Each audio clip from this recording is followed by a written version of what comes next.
we have here the King of Cups, okay? An emotional pull, an emotional draw that you have towards a situation. And looking to the left, this is the past, okay? You've been at a distance from it for quite some time. You're not approaching it. It's not in the palm of your hands. It's something that is out there, and you really want a specific outcome. So what's crowning this reading here is the this is the King of Cups. Underneath, we have here the Two of Acorns, and this is like pretty much the Two of Wands, okay? Mulling over a decision, and it's something that is very transformative. The wands are about passion, or about desires, or about the things that we're really just very naturally drawn to. We want to get things moving. We want to get things going. It's all about, you know, taking action, taking steps to get something, or get where you want to go, or to achieve something, or to attain something. But the fact that it's the two energies, it deals with flip-flopping. It deals with having two decisions that you have to make. And once again, this is an emotional decision. It's something that you're really compelled to do, and it doesn't really make sense to you. And being the logical sign that you are, you know, you guys are an air sign, and your energy is represented here as the Queen of Swords, okay? Queen of Feathers, Queen of Swords. This is a bat. And if you think about it, it's in a dark cave, right? It's in a dark and dank type of an environment. And bats are blind. You know, they respond to sound, okay, sound waves and sonars, and they respond. They're so responsive to sound that they don't need to see. They just need to hear, and they just need to trust, right? And what I'm seeing here is there is an emotional decision that you're making, and you're filtering the facts through your head, through your mind, through that sense of rationality, you know. And what it's really asking you here is to have blind faith and to have blind trust, because this is not supposed to make sense. There isn't an explanation why you're so drawn to something, why you respond in such a way, why that situation, that person, that thing has such a strong emotional pull or emotional impact on you.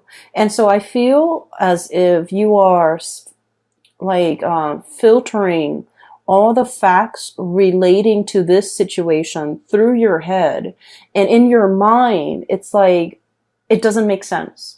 I'm not going to do anything about it because it doesn't make sense, or it's not practical, or it's not rational, or it's just nonsensical, or it's in a way that is very much in conflict with everything that you believe in.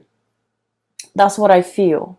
So I feel like there's a lot at stake, but the nature of this decision is, because it's an emotional decision, you might be using the wrong organ in your body to kind of make sense of it. Does that make sense?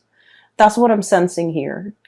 That we're so prone to analyzing, overanalyzing, mulling over, attributing, you know, rational qualities to a person, a situation, or a scenario that we're dealing with. And we're kind of like neglecting the key important factor in that it's appealing to our senses. It's appealing to a part of ourselves that we're not able to give voice to give credit for. Because as an air sign, we think with our heads, not with our hearts, right? And so I feel like you're very conflicted, okay? And I do sense you're in a state of suspension. So there was a decision here that has been made, okay? And I feel like it's involving something from the past, something that you half-heartedly waited on. That's what it seems like to me. And let me give you an example. So it's like, we really want this one thing, right? And we're just like, no, it's never going to happen because, you know, how on earth could it reasonably happen? It's not practical. It's not sensible. It's so far out of the realm of possibility, it will never come to fruition. And so while we can't deny the fact that we really want something, or want that one thing to happen, to come into the picture for us, so we kind of, go through our day. It's in the back of our minds. And we go through the motions, we go through the day, but every once in a while it creeps back in and we kind of wave it away and we tell ourselves it's just not feasible. It's just not feasible. So I feel for many of you, there's something that you're half-heartedly waiting on. There's still an emotional connection and a really strong emotional pull towards it. And I feel like there might have been a decision made from your end about moving forward with the things that rationally made sense to you, your career, your reputation, your success, your worldly possessions, all the things that you can count on, all the things that have a lot of weight, real weight in your world. This is the Six of Wands. It indicates success. Having, I also feel like fame and fortune as well, because in the traditional Rider-Waite deck, this is the man, he's on horseback, and there are a lot of people giving him positive reception and accolades, okay? So I feel like, it's in the back of your mind, and you're not really invested in it. And, life goes on, you moved on. You focus on your career. You focus on all the things that rationally made sense in your mind to do. Go through the motions, go to work, take care of your family, things like that. And because of that, there is a yearning and there's a calling for the month of January in which you're questioning, I feel, did I make the right choice? Did I do the right thing?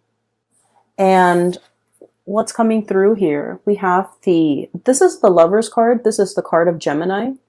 Underneath it is choices and trust, okay? I feel like you're having second thoughts. You're having doubts. You have tried to move on. And then in the new year, something is like, it's like the energy harkens back to a different time or a time before. So possibly the previous year, the same time around the previous year when something entered the picture and you're questioning and you're doubting, did I make the right choice? Did I make the right decision? Is this like a merry-go-round that I can't really escape from? If it's a merry-go-round that I can't really escape from, then is it because, it's meant to be? Is it in the cards for me? And so I feel as if you're having a lot of doubt about a decision that was recently made. You don't give a lot of credence to it. And it's not plaguing you in a way where I feel like it interferes with your daily activities. But crowning this reading, what you're really thinking about and what is kind of like in the back of your mind, we have the Hangman. Waiting in suspension, waiting for a situation, waiting for some contact, waiting for a turnaround, okay? And I also feel like there's an emotional connection here, deeply emotional and deeply spiritual, an emotional spiritual connection that you have with another person. And I feel almost like the universe is telling you, you have to be like this bat. Having blind faith, okay? Listening to your inner guidance, listening to that voice within to navigate and to find your way. Because in this space, everything is pitch black, okay? The environment is really dark inside a bat cave. And you're not supposed to, feel your way around to make sure that you're safe. You're not supposed to be able to see. You're not supposed to know the outcome. Are you going to have a good harvest? Are things going to work out? You're not privy to that information. And what you need to do is just, have faith that in this ambience of like lack of information, lack of knowing, lack of knowledge, lack of ability to predict outcomes, It's talking about, you know, making the choice to really trust. Okay. So let me talk a little bit about this concept here. Queen of Feathers. Okay. And this is like, I always look at this and I think of it as like Gemini, Libra, Aquarius. It's like the perfect embodiment, especially for Gemini. In the traditional Rider-Waite deck, this is the Queen of Swords, okay? And the Queen of Swords, she's on her throne. She's looking usually towards the right. She has her hand, one hand outstretched. The other hand is holding up this big sword ready to cut, okay? And so let me just let that imagery sit with you for a moment, because I feel like this is you. This is like, you know, once burned, twice shy, okay? Your hand is outstretched on one hand, but the other hand is holding up a sword, just in case, right? I'm going to reach out, but I have this tool at my disposal to cut, to hurt, just in case the other person doesn't act correct. Or, you know, it's a situation where you're sending out like very mixed messages, right?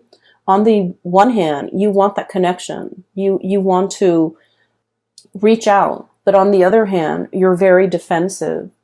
And so when we're dealing with that energy where we're like 1 foot in and 1 foot out, or like 1 foot out the door, testing the water and then retreating, it's almost as if you're flip-flopping. You're not really sure what you're going after. You're not really sure. You're not really sure what you really want. Okay? And just imagine if you're dealing with somebody who is making their intentions very clear, like the Queen of Swords, okay? Who is very serious-minded. The Queen of Swords is also someone who's very serious-minded. But the fact is, so just imagine for a moment, you know, if the shoe were on the other foot and you're dealing with someone who's like flip-flopping, waffling, constantly 1 foot out the door and constantly sending mixed messages. How frustrating would it be to deal with that person, right? And so I feel like, you know, once again, swap that energy and try to understand the sonar waves, the sounds, the messages, the intention that is going into, you know, your energy, and how that energy is being perceived by the people around you. The Lover's card is your card. It's the card of Gemini. It's the twins. It's like the twin flame type of energy where, you know, you have like, you have, I feel this like being of two minds, okay? Split personality, being of two minds. Your heart wants one thing. Your mind is telling you otherwise. And with the Queen of Swords here, the mind always overrules what the heart wants. And so you could never reach a state of satisfaction. Your mind wants the safe choice, the practical things, the stability. Your heart wants to roam. Your heart wants freedom. It wants excitement. It wants like all of these things that are considered frivolous, risky, but, you know, rewarding, like emotionally very rewarding. But I feel like you're built in such a way that your heart always loses out, and you end up, you know, physically very happy, but emotionally it can be a little bit empty. And the number 4, it is about family. It is about, if you look at the astrology wheel, the number 4 is about the home, the mother, the parts of ourselves that have been conditioned since childhood, okay? And it's about our emotional needs, how we fulfill our emotional needs. So the number 4 year, for all of the signs, and especially for you guys, it's about honoring and respecting what you need emotionally in order to be fulfilled. And I feel like all of these things are not supposed to make sense.